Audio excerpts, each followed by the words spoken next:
Hi, I'm Lindsay Woods, and I teach both 6th and 7th grade language arts. And I would like to share with you some tips on how to help your student be successful this year. 6th and 7th grade language arts' main focus is on writing skills. My job is to help your student become a better writer, which will help them through the rest of middle school, high school, college, and for their career. We focus on grammar and conventions.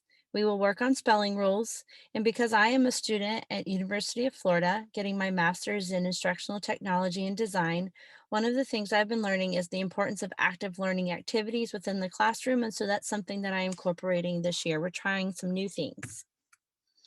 Some tips for you as a parent: let your child be their own advocate for themselves, for their own education, to come get their missing work, to be willing to be the one that asks the questions when they need the help instead of it coming through you, to teach them that responsibility for themselves.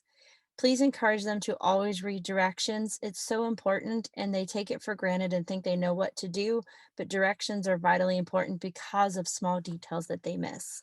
And also, if you would like to know their progress, you can always check Focus.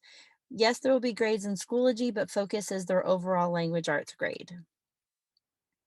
Our classroom learning categories and weights, assessments and projects are 40%, classwork and prep work is 25%, writing is 25%, and participation is 10%.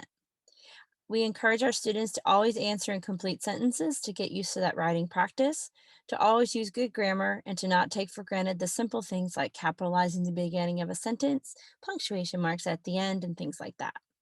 And we do a mixture of iPad use and interactive notebook work. Our interactive notebook, which I call the IMB, that is our textbook. We are building our own textbook so that students have that to use throughout this year and years to come.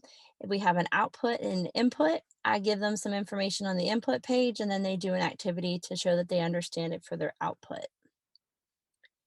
For you to stay informed, you can scan one of these QR codes, whether you're in 6th grade on the left, 7th grade on the right. But most importantly, I would encourage you to have your child scan this and put this into their phone, because most of the time when I send a reminder, it's for them to remember to study, bring their headphones to school, and things that are important for them to know. Last but not least, I would encourage them to have a pair of headphones or earbuds. I know that most of them use them on a daily basis, but to have a backup pair, like go to the Dollar General or Dollar Tree and buy an inexpensive backup pair just to keep in their book bag, because they will use them regularly. We're going to start doing some listening activities and podcasts. They need to always give me their best effort, respect others and me and themselves, and most importantly, to be honest and to use integrity when it comes to their academics. And so I'm very excited to be your child's teacher this year. Please let me know if you have any questions. You can always email me or send me a message to the Remind, and I look forward to all the great things we're going to accomplish. Have a great night, and thank you so much for taking the time to listen to us tonight.